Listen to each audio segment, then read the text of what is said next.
Sugeng siang anak negeri, selamat siang. Ketemu lagi dengan aku, Ali.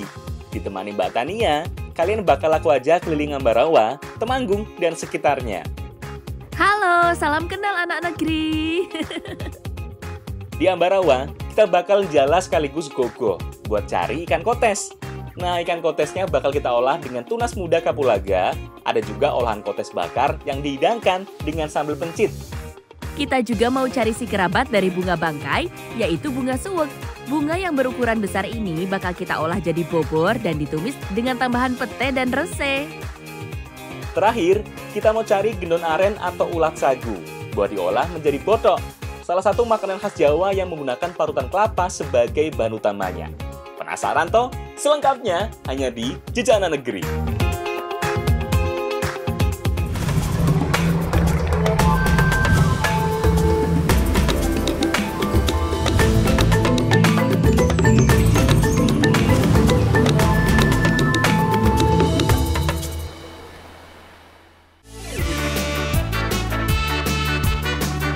Anak negeri, sekarang aku mau ajak Tania buat keliling Desa Bejalen, salah satu desa yang ada di sekitar Rawapening Ambarawa, Kabupaten Semarang.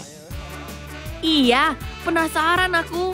Nanti sebagai gantinya, kamu bakal aku ajak keliling Temanggung, wes, Mas Ali.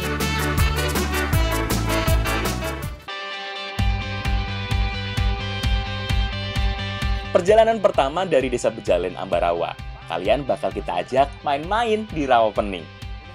Tapi sebelumnya pakai pelampung dulu yo, biar lebih aman. Soalnya, karena sekarang keberadaan eceng gondok di sekitar Rawapening sudah mulai bersih, angin di tengah semakin kencang.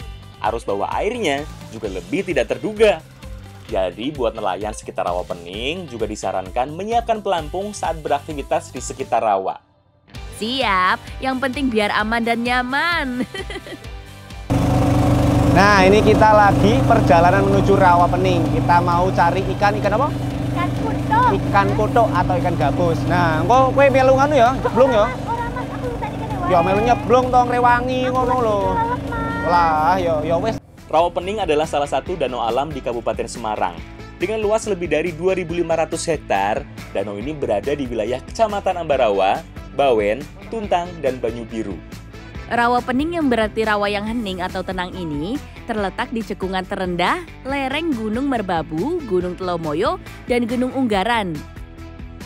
Pak, iki areng mados hitam mriki, Pak. Yo, golek kene wae. Wis Atuh, iki yo cetek kandas. Siap-siap tak copot wae, Pak. Copot wae cetek tapi kok ke perahu. Kita nyari ikannya di sekitar sini saja yo, di sekitar bagian rawa yang dangkal. Kebetulan udah kandas juga perahunya. Warai tapi nggih, Pak. Oh iya. Padahal kan malah kula sik jegur. Ya. Eits, tapi jangan salah. Biarpun dangkal, tetap ada ikannya kok.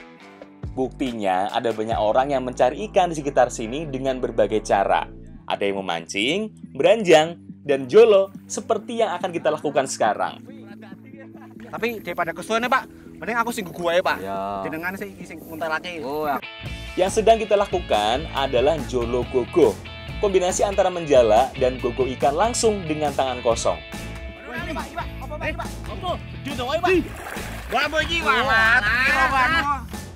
Menjala adalah aktivitas mencari ikan dengan bantuan jala yang menggunakan pemberat.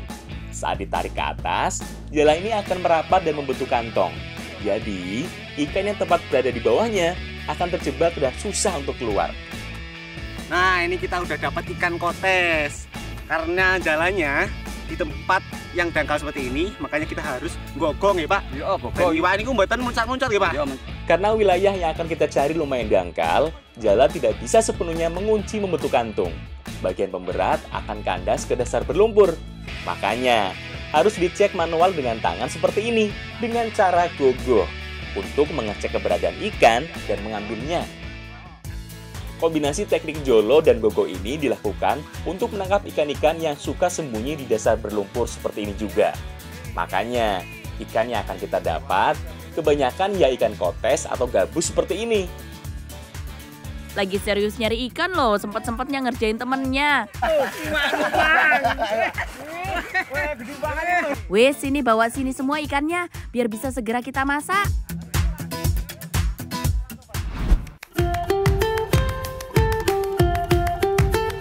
soal masak-masak, sini Tania ahlinya.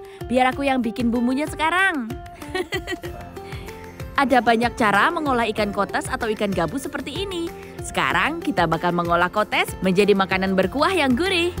Bumbunya juga cukup lengkap, haluskan ketumbar, lada, bawang merah, bawang putih, cabai, lengkuas, jahe, dan kunyit. Ada juga tambahan serai, salam, dan daun jeruk, biar lebih wangi dan lebih sedap. Nah, cocok. Biar aku yang motong-motong ikannya dulu. Ada banyak sebutan untuk ikan kotes. Salah satu jenis ikan snakehead ini sering disebut sebagai ikan kutuk, gabus, atau bogo. Semua jenis ikan gabus seperti ini adalah puncak predator di sekitarnya. Mereka bisa memakan ikan kecil, cacing, sampai udang yang mendiami dasar perairan. Nah, ini kita lagi masak kotes bumbu kuning dengan santan ya. Wah, enak mesti mata tenan yo. Gurih kan? Ikan gabus atau ikan kotes adalah salah satu jenis ikan yang cita rasanya cenderung hambar. Makanya jangan pelit kalau ngasih bumbu yo. Yo jelas dong, nih bumbu halus tadi bakal ditambah dengan kulit jeruk purut biar lebih wangi dan mantap lagi. Kotes santan kuning ini lebih spesialnya karena kita akan campuri dengan tunas muda kapulaga. Nah, ini biar masakannya tambah wangi dan tambah enak pokoknya.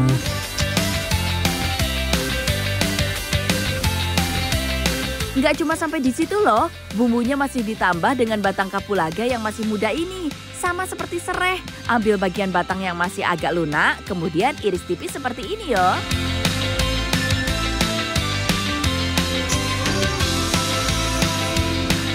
Biar makin komplit, ada juga tomat iris yang bikin rasa masakannya nanti ada seger-segernya. Oh iya, jangan ketinggalan juga parut kelapa yang cukup banyak. Nanti bakal kita olah jadi santan. Salah satu bahan utama di masakan kali ini yang bikin rasanya jadi lebih gurih. Wah, wes terakhir ki. Wis sambung ki. Nang dimasak wae kan. Langsung dimasak. Ya wis iki tak lehene sik. Ya bumbune. Wah, ya kene bumbune kene. Tak korono. Sini, semua bahan dan bumbu sudah siap kan? Biar aku yang masak. Tumis bumbu halus kuning lebih dulu. Tunggu sampai harum. Kalau sudah mateng, masukkan juga irisan tunas kapulaganya. Ya wis kene. Kabeh iki. Wah yo. Bisa marak enak. Ben wangi yo. Bumbunya sudah matang semua itu Mas Ali. Ikannya masukkan sekarang biar nggak amis. Biar bumbunya juga makin meresap ke ikan kotesnya. Kalau udah agak kering, masukkan santannya. Yang banyak ya Mas, biar nggak gosong. Biar lebih gurih juga rasanya nanti. Sip, kalau sudah gini tinggal finishing kan? Tinggal kasih gula dan garam secukupnya. Nah, biar makin enak, masukkan cabai dan tomat yang sudah diiris sebelumnya. Wah, kita cicip sih yo. Ya, gitu Yang rasanya enak ora yo. Sina. Pas, mantep. Mantap. Nah, iki ki, kotes santan kuning bumbu batang kapulaga siap kita coba.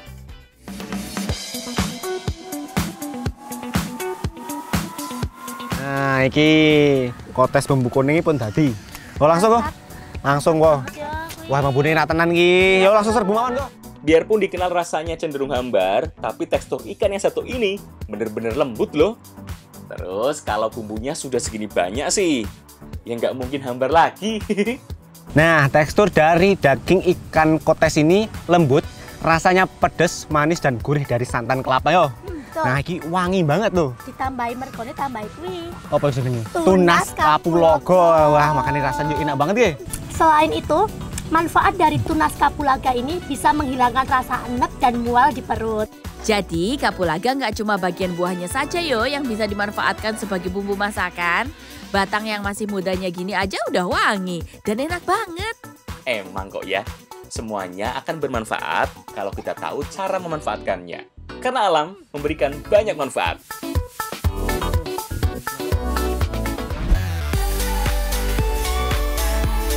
Masih mau mengolah ikan kotes? Sekarang keluarga ikan gabus ini bakal kita masak dengan cara yang berbeda.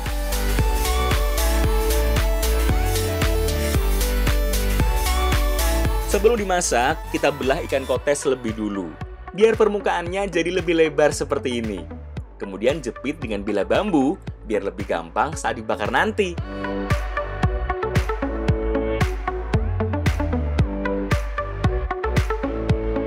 Kalau Kalau bagianku ngupas mangga dulu. Mangga muda ini adalah salah satu bagian terpenting dari olahan yang akan kita buat. Nah, ikan kotes ini akan kita hidangkan dengan sambal pelencit yang ciri khasnya adalah mangga muda, biar tambah seger dan ada asamnya. Wah iya. Kalau sudah bersih kulitnya, cacah menjadi ukuran kecil seperti ini yo. Ya. Wah, ini manggane kemecer aku. Wah iya, enak lagi. Sipi po? Banget. Bisa nonton sipi. Iya. Iya, cok oke dulu sipi. Wah, yang sipi oke tenan. Enak toh, seger. Enak. Apa, Mbak? Kan Asam tenan nih, Mbak. Sebagai bahan sambalnya, kita butuh ulek bawang merah, bawang putih, dan cabai.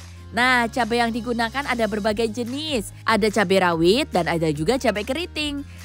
Kalau sambal dan mangganya sudah siap, langsung campur mangga ke sambal ulek. Sambal ulek sedikit biar rasanya menyatu. Tuh, udah kebayang kan rasa seger sambal pencitnya gimana? Ikannya udah selesai dibelah dan dijepit kan? Sini, ikannya dikasih taburan garam dulu biar ada gurih-gurihnya. Nah, iki wis diuyai kabeh to. Wis tak bakar yo. Ya, ini wis tadi. Nah, wis tadi iki. Tak bakar sik. Inilah tujuannya kenapa ikan kotes dibelah dulu seperti tadi. Yo iki, biar lebih cepat mateng saat dibakar. Nah, ikan kotes ini sebelum disajikan sama sambal pelencit, ini harus dibakar terlebih dahulu supaya matang dan lebih enak. Coba. Soalnya, ikan kotes termasuk memiliki bentuk tubuh yang bulat panjang. Kalau tidak dibelah, bagian dalamnya lebih susah untuk matang. Wah, ini mateng iki. Ya wis yo, tak angkat yo. Wah, yang gini. Wis mateng ki kotes bakarnya. Langsung hidangkan yuk dengan sambal pencitnya. Sambal pencitnya biar lebih afdol, kasih siraman minyak panas, Mas. Jadi lebih gurih, rasanya juga makin menyatu.